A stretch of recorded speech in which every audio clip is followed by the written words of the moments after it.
नमस्कार, KP news के bulletin में आपका स्वागत है। मैं हूं पूजा आपके साथ। चलिए शुरू करते हैं आज की खबरों का सिलसिला। उससे पहले एक नजर आज की सुर्खियों पर डालते हैं। श्री चन्नप्पा पाटिल बार एसोसिएशन के अध्यक्ष चुने गए। वृद्धा लक्ष्मीबाई सीओ की मौजूदगी में मतदान किया। राज्य के आधे वोट के रूप में 68% मतदान, मंड्या में सबसे अधिक 81% मतदान। बेंगलुरु दक्षिण निर्वाचन क्षेत्र के बूथ पर कथित प्रॉक्सी वोटिंग की सूचना मिली। वोटर्स ने कहा नहीं डालेंगे वोट। ईसी ने 26 अधिकारियों को किया सस्पेंड। झारखंड के पूर्व सीएम हेमंत सोरेन को लगा झटका। पीएमएलए कोर्ट ने जमानत देने से किया इनकार।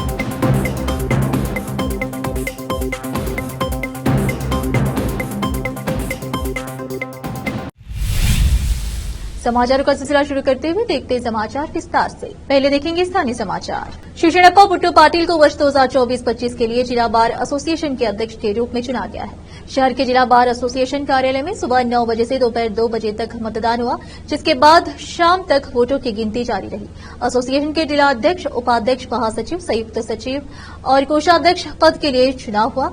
कुल 476 वोट पड़े, जबकि जिला अध्यक्ष पद के लिए चुनाव लड़ने वाले श्री चन्नप्पा पाटिल 227 वोट पाकर जीते, जबकि उनके प्रतिद्वंदी मनमथ राव सिंगदोल और केएच पाटिल को 122 वोट मिले और हार गए। इससे पहले श्री चन्नप्पा पाटिल ने 4 कार्यकाल तक महासचिव के रूप में कार्य किया। गुंडू रेड्डी को उपाध्यक्ष, नागेंद्र बिरादर को महासचिव, शिल्पा पाटिल को संयुक्त सचिव और पार्सब को सचिव बनाया गया है। विशेष संवाददाता की रिपोर्ट। 2024 के लोकसभा चुनाव से पहले बीदर तालुके के अमदलपाड़ा गांव की वृद्धा लक्ष्मीबाई ने शुक्रवार को बीदर जिला पंचायत के मुख्य कार्यकारी अधिकारियों की उपस्थिति में अपना वोट डाला। इस अवसर पर बोलते हुए मुख्य कार्यकारी अधिकारी डॉक्टर गिरीश बड़ोले ने कहा कि कोई भी मतदान से वंचित न रहे। भारत निर्वाचन आयोग ने 85 वर्ष से अधिक उम्र के वरिष्ठ नागरिकों और 40% दिव्यांगों को घर बैठे मतदान करने की अनुमति दी है। इस अवसर पर चुनाव मास्टर ट्रेनर डॉक्टर गौतम मरली और अन्य उपस्थित थे। विशेष संवाददाता की रिपोर्ट। रोकते समाचारों का सिलसिला ब्रेक के लिए। जल्द लौटते हैं ब्रेक के बाद।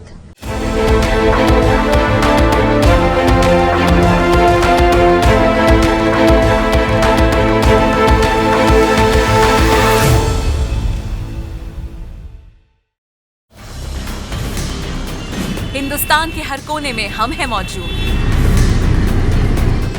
24 घंटे हालात पर गहरी नजर,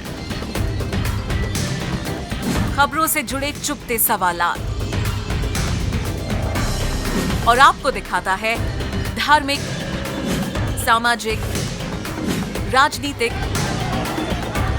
लोकल और इंटरनेशनल न्यूज की सबसे बेहतर कवरेज, जो आपको रखती है हर पल बाखबर। देश और दुनिया भर की खबर के लिए देखते रहें केपी न्यूज 24/7। ब्रेक के बाद आपका स्वागत है। आइए देखते हैं राज्य के अन्य समाचार। कर्नाटक में 2024 के लोकसभा चुनाव के 2 चरणों में से पहला चरण शुक्रवार को 14 निर्वाचन क्षेत्रों में मतदान के साथ संपन्न हुआ, जिसमें मतदाता मतदान ऐप में दिए गए आंकड़ों के अनुसार अंतिम मतदान 68.47% था। इसकी तुलना में 2019 में इन 14 सीटों पर 64.1% मतदान हुआ। राज्य की कुल 28 सीटों में से 14 सीटों पर मतदान सुबह 7 बजे शुरू हुआ, जबकि कांग्रेस सभी 14 सीटों पर चुनाव लड़ रही है। भारतीय जनता पार्टी ने 11 सीटों पर उम्मीदवार उतारे हैं और उसकी सहयोगी जनता दल सेक्युलर हासन, मंड्या और कोलार से चुनाव लड़ रही है। पिछले 2019 के लोकसभा चुनाव में कांग्रेस जेडीएस गठबंधन ने इन 14 क्षेत्रों में एक सीट हासिल की, जबकि भाजपा ने 11 सीटें हासिल की। चुनाव आयोग के नवीनतम आंकड़ों के अनुसार मंड्या में सबसे अधिक 81.29% मतदान हुआ। उसके बाद कोलार में 77.24% मतदान हुआ। बेंगलुरु दक्षिण निर्वाचन क्षेत्र में बीटीएम लेआउट के एक मतदान केंद्र से कथित प्रॉक्सी वोटिंग के कई मामले सामने आए हैं, जहां से भाजपा के तेजस्वी सूर्या और कांग्रेस की सौम्या रेड्डी चुनाव लड़ रहे हैं। कांग्रेस नेताओं के हस्तक्षेप के बाद कम से कम उनमें से कुछ प्रासंगिक नियमों के तहत अपने मताधिकार का प्रयोग करने में सक्षम हुए। फाइलिंग के समय ऐसे प्रॉक्सी वोटों की सटीक संख्या का पता नहीं लगाया जा सका। बेंगलुरु के बीटीएम लेआउट की 40 वर्षीय सुल्ताना शुक्रवार 26 अप्रैल को अपना वोट डालने के लिए बूथ 195 पर गई, लेकिन उन्हें पता चला कि यह पहले ही पंजीकृत हो चुका था। सुल्ताना ने कहा, जब मैं दोपहर 12:30 बजे के आसपास बूथ पर गई तो चुनाव आयोग के अधिकारियों ने कहा कि मैंने पहले ही अपना वोट डाल दिया है। मैंने देखा कि कई अन्य लोग भी थे जिनसे यही बात कही जा रही थी। जब उनसे चुनाव अधिकारियों से पूछताछ की तो उनमें से एक ने दावा किया कि वे उसे पहचान नहीं सके क्योंकि उसने बुर्का पहना हुआ था। मतदाताओं और चुनाव अधिकारियों के बीच बहस का एक वीडियो भी सामने आया जिसमें मतदाता बूथ के अंदर अधिकारियों से सवाल कर रहे हैं। सुल्ताना का कहना है कि चुनाव अधिकारियों ने उन्हें और अन्य लोगों को यह बताए बिना 2 घंटे से अधिक समय तक इंतजार कराया कि वे अपने मतों का प्रयोग कैसे कर सकते हैं। ऐसे प्रॉक्सी वोटों की सटीक संख्या दाखिल करने के समय निर्धारित नहीं की जा सकी। बूथ पर हस्तक्षेप करने वाले पूर्व मेयर बीएन मंजुनाथ रेड्डी ने दावा किया कि उस बूथ पर 9 मतदाताओं को इसी तरह की स्थिति का सामना करना पड़ा। रेड्डी ने बताया, जब हमने अधिकारियों से रजिस्टर में प्रॉक्सी के हस्ताक्षर दिखाने के लिए कहा तो चुनाव अधिकारियों ने इनकार कर दिया। काफी विरोध और बहस के बाद उन्होंने आखिरकार शाम 5:30 पर लोगों को वोट देने दिया। कर्नाटक के मुख्य चुनाव अधिकारी ने शुक्रवार 26 अप्रैल को भाजपा के बेंगलुरु दक्षिण सांसद तेजस्वी सूर्या पर चुनाव आचार संहिता के उल्लंघन और धर्म के नाम पर वोट मांगने का मामला दर्ज किया। सीओ ने बताया कि तेजस्वी सूर्या सांसद और बेंगलुरु साउथ पीसी के उम्मीदवार के खिलाफ 25 अप्रैल को जयनगरा टीएस में धारा 123(3) के तहत एक्स हैंडल पर एक वीडियो पोस्ट करने और धर्म के आधार पर वोट मांगने के लिए मामला दर्ज किया गया है। जनप्रतिनिधित्व अधिनियम की धारा 123(3) किसी उम्मीदवार को धार्मिक प्रतीकों का उपयोग करके वोट मांगने से रोकती है। शुक्रवार को लोकसभा चुनाव के दूसरे चरण के दौरान तेजस्वी ने एक्स पर कई अपीलें की जिसमें लोगों से बाहर आने और वोट डालने के लिए कहा गया। एक्स पर अपने एक पोस्ट में भाजपा सांसद ने लोगों से बाहर आने और भाजपा को वोट देने का आग्रह करने के लिए राम मंदिर का उल्लेख किया। हमारी पीढ़ी को रामनवमी पर अयोध्या में भगवान श्री राम को राजसी सूर्य तिलक देखने का सौभाग्य मिला। लगभग 500 वर्षों की प्रतीक्षा और करोड़ों भारतीयों की इच्छा प्रधानमंत्री नरेंद्र मोदी जी ने पूरी की। भारतीयता को जीवित रखने के लिए वोट करें भाजपा। फिर से रुकते समाचारों का सिलसिला एक ब्रेक के लिए। जल्द लौटते हैं ब्रेक के बाद।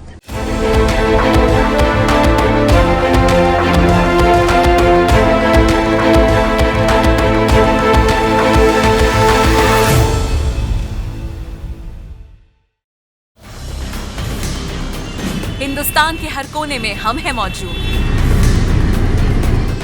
24 घंटे हालात पर गहरी नजर,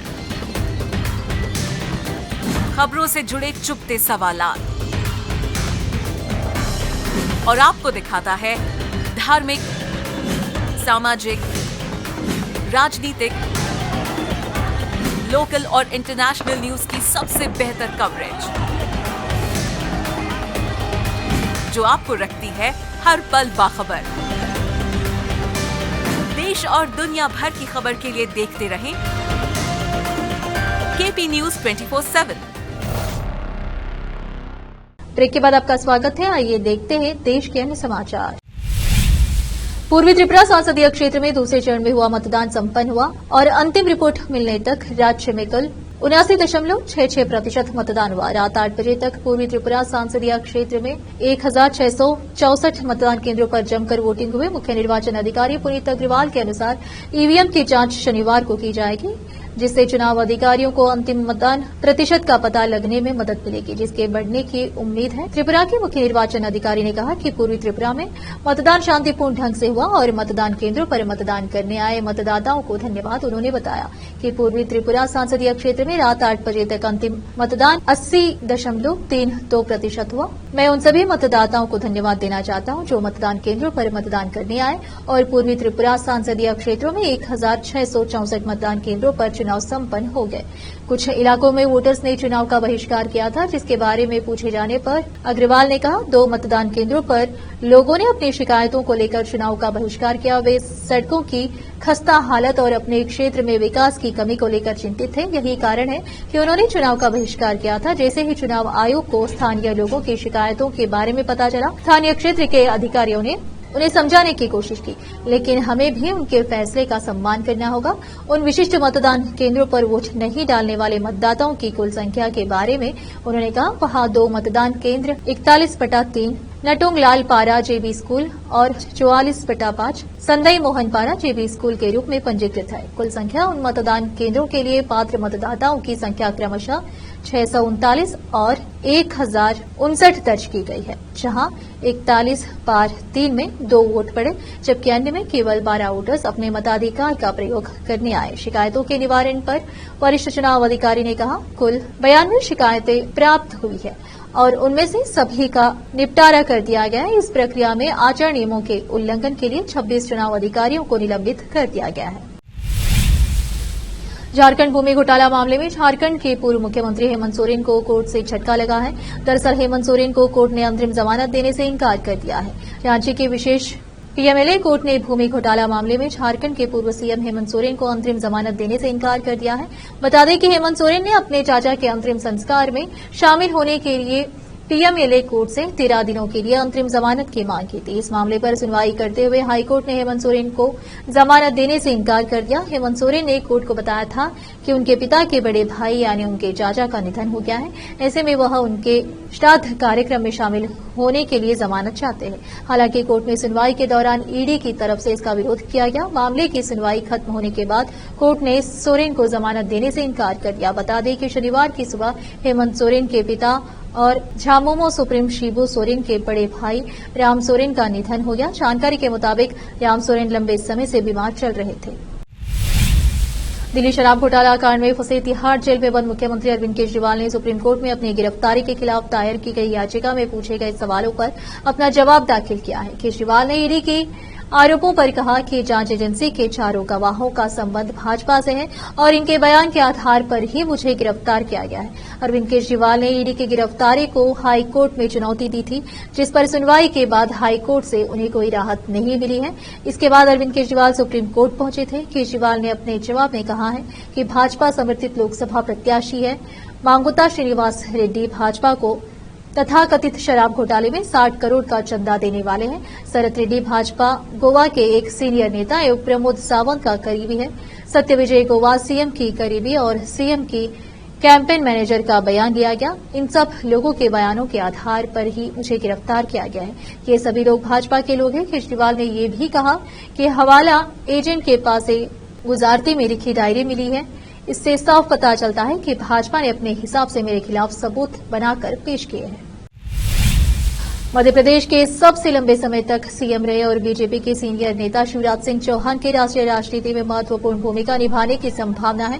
पीएम मोदी ने हाल ही में एक चुनावी रैली में कहा था कि वह उन्हें दिल्ली केंद्र में ले जाना चाहते हैं। बता दें कि साल 2005 से 2023 तक राज्य के मुख्यमंत्री रहे चौहान अपने गढ़ विदिशा से लोकसभा चुनाव लड़ रहे। यह निर्वाचन क्षेत्र भोपाल दिल्ली रेल मार्ग पर स्थित एक प्राचीन शहर है। चौहान का मुकाबला कांग्रेस के प्रताप भानु शर्मा से है, जिन्होंने 1980 और 1984 में यह सीट जीती थी। इस निर्वाचन क्षेत्र के 1967 में अस्तित्व में आने के बाद से केवल इन्हीं 2 चुनाव में कांग्रेस ने वहां जीत दर्ज की थी। मोदी ने 24 अप्रैल को राज्य के हरदा में एक रैली में चौहान की प्रशंसा करते हुए कहा था कि उन दोनों मोदी और चौहान ने पार्टी संगठन और मुख्यमंत्रियों के रूप में एक साथ काम किया है। मोदी ने रैली में कहा था, जब शिवराज संसद गए थे तब मैं पार्टी महासचिव के रूप में साथ काम कर रहा था। अब मैं उन्हें एक बार फिर अपने साथ दिल्ली ले जाना चाहता हूं। संयोग से चौहान लोकसभा चुनाव में अपनी उम्मीदवारी की घोषणा के बाद दिल्ली जाने वाली ट्रेन से विदिशा पहुंचे थे। उन्होंने पिछले साल के विधानसभा चुनाव में भाजपा को शानदार जीत दिलाई थी। हालांकि पार्टी ने एक आश्चर्यजनक कदम उठाते हुए मोहन यादव को उनका उत्तराधिकारी चुना। एक बार फिर से रुकते हैं एक ब्रेक के लिए, जल्द लौटते हैं ब्रेक के बाद।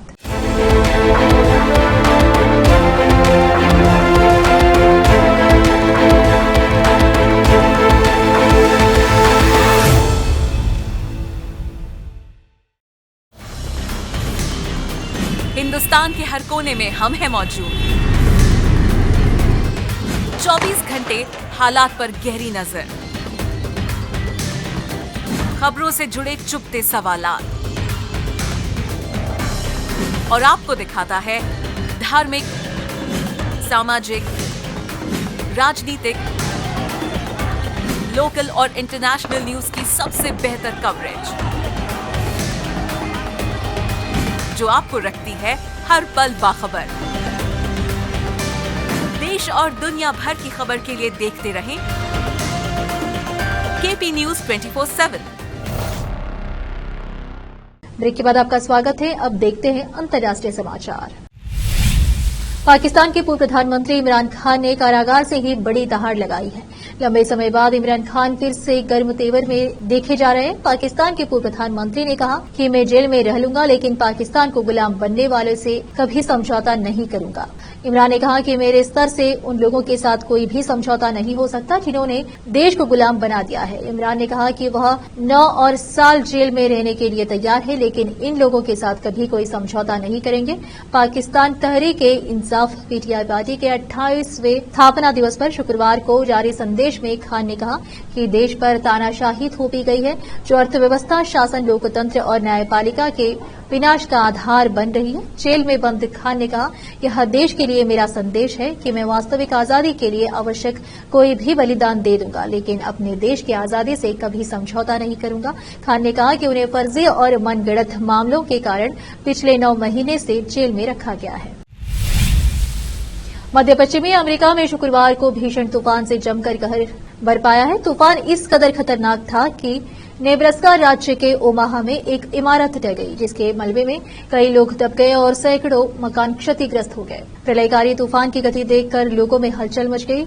मकान ताश के पत्तों की तरह भरभरा कर डरने लगे। घर के सामान और छतें भी तूफान में उड़ने लगे। उल्लेखनीय है कि इस तूफान से शुक्रवार रात तक कई लोगों के घायल होने की खबरें मिली। आयोवा में रात को लगातार तूफान की चेतावनियां जारी की गई। नेब्रास्का के फ्लाइंगस्टार काउंटी में तूफान के कारण एक व्यावसायिक इमारत गिरने से 3 लोग घायल हो गए। प्राधिकारियों ने बताया कि इमारत के मलबे में कई लोग फंस गए लेकिन सभी को बचा लिया गया और उन्हें जानलेवा चोटें नहीं आई है। सोशल मीडिया पर आई तस्वीरों से पता चलता है कि ओमाहा से करीब 48.3 किलोमीटर दूर आयोवा के मिंडन शहर में भी काफी नुकसान पहुंचा है। फिर से एक नजर सुर्खियों पर। शिवसेना पाटील बार एसोसिएशन के अध्यक्ष चुने गए। वृद्धा लक्ष्मीबाई सीओ की मौजूदगी में मतदान किया। राज्य के आधे वोट के रूप में 68% मतदान। मंड्या में सबसे अधिक 81% मतदान। बेंगलुरु दक्षिण निर्वाचन क्षेत्र के बूथ पर कथित प्रॉक्सी वोटिंग की सूचना मिली। वोटर्स ने कहा नहीं डालेंगे वोट। ईसी ने 26 अधिकारियों को किया सस्पेंड। झारखंड के पूर्व सीएम हेमंत सोरेन को लगा झटका। पीएमएलए कोर्ट ने जमानत देने से किया इनकार।